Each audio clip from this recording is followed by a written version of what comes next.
has happened to me making video blogs about reality TV shows and entertainment people and stuff like they even matter.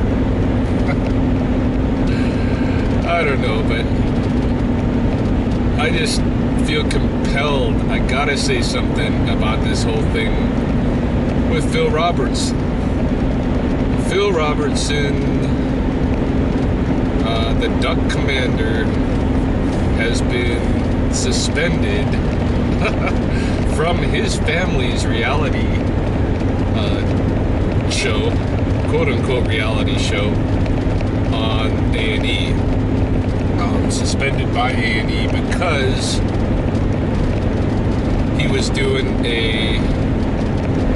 he did an interview with GQ, Gentleman's Quarterly magazine, and in the interview they asked him, because he's a kind of a Jesus freak, they asked him what he thinks about what he thinks is a sin, and he said, well, let's start with homosexuality and go from there. He said some things about homosexuality that were just exactly what you think, or what you would expect a almost 70-year-old redneck Louisiana backwoods ZZ Top looking man who's made a career out of producing duck calls for hunting. Exactly, Bible thumper, exactly what you would think that this character would say, which is, a woman's vagina is way more enticing, welcoming, whatever, than a man's asshole. This should have been so predictable. Like, come on, what do you expect Phil Robertson to say about homosexuality? Give me a break. So anyway, so he just, speaks his mind, says his piece, revealing, without a doubt that he has these kind of fundamentalist perspective about homosexuality and all of this stuff. And so A&E turns around like right away and suspends him from his family's reality show. And he's like the patriarch of the family, right? So, how do you think that, again, it should be so predictable, but how do you think the Robertson family is going to react to this suspension? Do you think they're just going to continue making Duck Dynasty shows with A&E after A&E has basically fired their dad?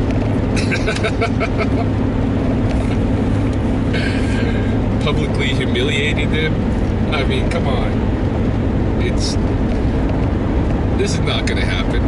Either A&E is going to have to suck it up and apologize and bring him back, or the Robertsons are going to take their business elsewhere, and A&E can go back to having, their big shows be like Storage Wars or Intervention. A&E, they're all high and mighty, right? They're all high. Oh my God, we are so disgusted by what he said, what Phil said about homosexuals. It's just terrible.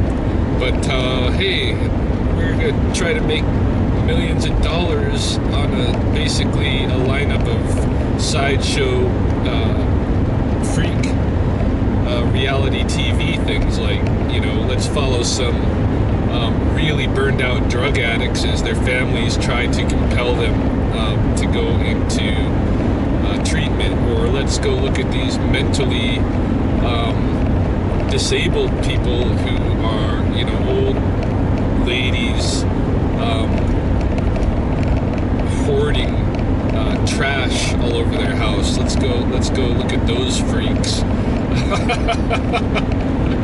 let's look around, American society and find where people are really, down on their luck and mentally sick and got big problems, and let's exploit that for profit. But Phil Robertson, don't publicly say that that you think, sticking your dick in a man's asshole is wrong. Come on. It's ridiculous. I think it's ridiculous. Not that I agree with Phil's perspective or anything like that, but this is who they sought out. This is the kind of character that they sought out for their program. This is what the family is. They are backwoods Louisiana, living off the natural abundance of crawdads and frogs and stuff like that, and they're really into this Jesus thing. In fact, well, I don't think the whole group is. I think, like Phil and Willie are definitely, Willie is one of his sons, definitely into the whole Bible thing. Different members of the family I see quite differently, but my understanding is what happened was earlier in Phil's life, he was kind of he was getting into trouble, and one time he got in some kind of barroom brawl or something, and maybe he killed somebody. I don't know. That's kind of what when I heard him telling the story, kind of what it seemed to be inferred was that he killed somebody because he had to go into hiding. He either killed him or he really badly injured somebody. So he's not a nice guy, right? And so he had to go into hiding. He went out into the forest and swamps and stuff. Went into hiding for a while, and somewhere in that experience, that's when he turned to the Jesus and Bible thing. And that's not all that different from most of these guys who go to prison for some kind of violent crime and stuff. And they're trying to sort out in their head, who they are and what got them there and all this stuff. And, what's going on in life, and they got shit to grapple with about the bad things that they've done, and then you get religion is very appealing in that kind of a situation when you're desperate to have a reason why things went the way that they did. So he gloms on to Jesus, and this becomes a big thing for him, and he's kind of like compelled his family in the same direction, saved him, and so it's a good thing, and he's wanting to spread the word and all this kind of jazz. Really, I don't know. He's just a hunter, right? And but in any case, like other members of his family, like his brother Cy. Now, Cy, I think if you interviewed him, he's not going to say anything like that about homosexuals, because he seems to be a much more like open person to all kinds of different. This is just what you see of him in the limited, snippets of their life that you get on this Duck Dynasty show. Cy is a good-humored guy who's, you know, probably looks like he'd be the craziest of the bunch, and yet he's got the best nature. They all got their personalities. All of them are people that you could like somewhat identify with, but they all got problems too. You know, they all got their own little quirks and stuff that people aren't going to identify with. You know, I remember, like, I watched an episode early on, it might have been in their first season or something, but they were running around trying to blow up, trying to kill beavers. And, you know, Phil was leading this war against the beavers. And, you know, I knew right then that this guy's a turkey, because, you know, beavers are the best thing for the ecosystem.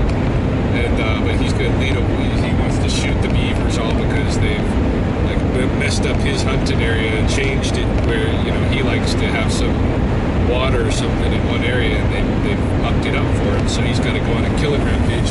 I don't know. Anyway, but that made its impression on me where I'm like, yeah, this guy, you know, there's some things I can identify with him about, and there's other things where I think, you know, obviously this guy's just exactly what he is, redneck, and kind of ignorant. And so, you know, I left it at that, but the show is not really showing you, I mean, it's not really a full-out reality show about these characters, and that's why, you know, this is kind of the interesting thing that's going on here with this event with Phil getting suspended, because now we get to play with a little bit more of the reality of this film. We've got to see, like, the good sides of it on the show, but they never, like, there's never been an episode yet where Phil's granddaughter Sadie comes home with the black kid from East Monroe or something, and could you imagine the stare down of death that her dad Willie or her grandpa Phil would be giving them, the shit that they would say if Sadie came home with a black boyfriend? Shit would hit the roof. You just know it. You're not going to see anybody else except for white rednecks on the Duck Dynasty show, because I'm pretty sure that this family is not going to be able to interact very well with any but their own kind. You know, and that's just a judgment call based on, you know, my perception of their personalities after seeing them for a few seasons of the show. Do I think that's good? No. Am I going to stop watching the show because I don't agree with that personality flaws? No. They're entertaining, and you know that's what the show is about, is entertaining. They got these guys, you know, from the freaking swamps with these great big beards and crap, all decked out in camouflage all the time, and they're showing on TV, they're depicting them as, you know, where they're showing their good nature side, the side that they have amongst each other, so that you see that, you know, these are really scary guys in that context. Put them in a different context, and they're going to become like, they're going to show themselves to be bigots and ignorant assholes. Some of them, not all of them. Like I said, I don't see like Uncle Cy being like that. Cy is a little bit more worldly, even though he looks like a crazy man. You know, he's been off to war and stuff. He's got a different perspective than these guys that have been sitting around in the forest, backwoods, Louisiana all their life. So, yeah, so it's interesting what's happening. My perspective is that, you know, I think A&E have got what they had coming to them. In fact, you know, they've had this coming for a long time with the kind of freak shows they've been running, where, you know, if you play with something dangerous long enough, it's going to bite you. So now they got a tough call to make. They got their most profitable show is in jeopardy, because the patriarch of the family that the show is about has gone and revealed himself to be exactly the kind of person that they were looking for the show. It's crazy. So I think A&E is in a real sticky situation. I don't know how they're gonna like really like salvage themselves. The only way is they're gonna have to let the show go. That's the only way I can see. They're gonna have to let the show and the money go. They have to go back to just relying on their other like Dog the Bounty Hunter shows or whatever. and the Robertsons are gonna take their operation somewhere else and make them more piles of money like they have been.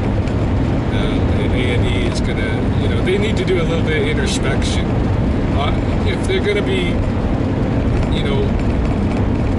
searching the nooks and crannies of America for all these freaks and weirdos,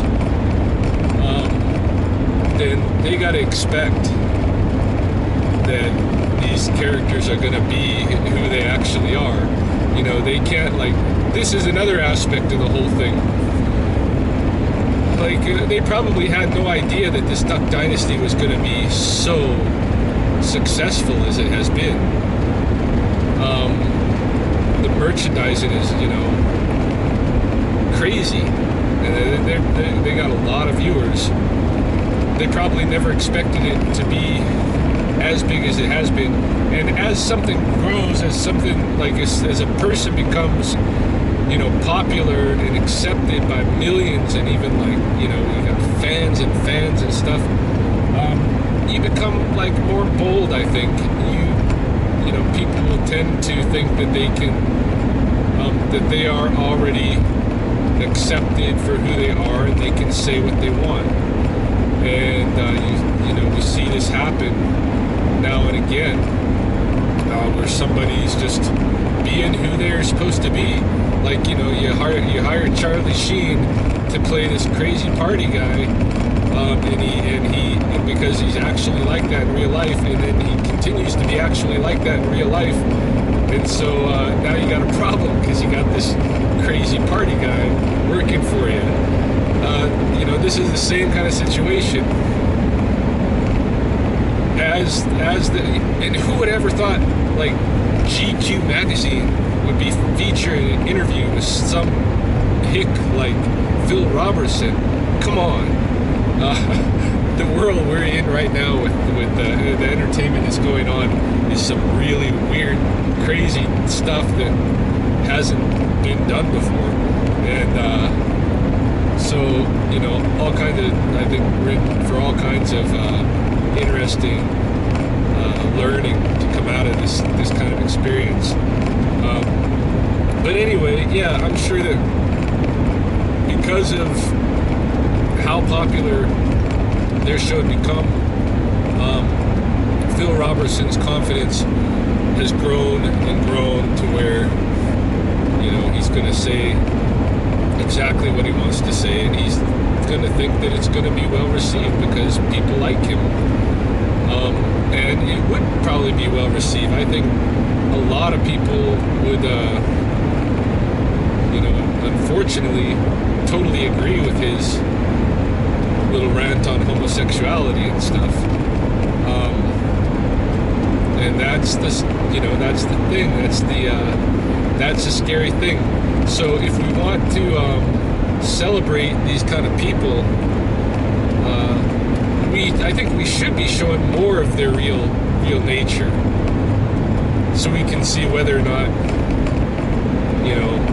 we do actually want to have these characters as heroes and entertainers in our lives, in our society. It's nice that we see the good side of them and stuff, so it breaks down a little bit of the fear about grizzly bearded white rednecks and stuff. At the same time, though, we need to see their full potential as social members, and then we're going to see some bad shit. It's going to open that door, and Phil Robertson is going to say exactly what you would expect him to say. And then it's an embarrassment. So anyway, I just wanted to put it out there. I think if I was a Robertson, I'd be taking my business elsewhere. To hell with A&E. They can go back to being poor with their other stupid circus freak shows. Yeah, I wouldn't take it if I was a Robertson, because that's who they are, and they never claimed to be anything else.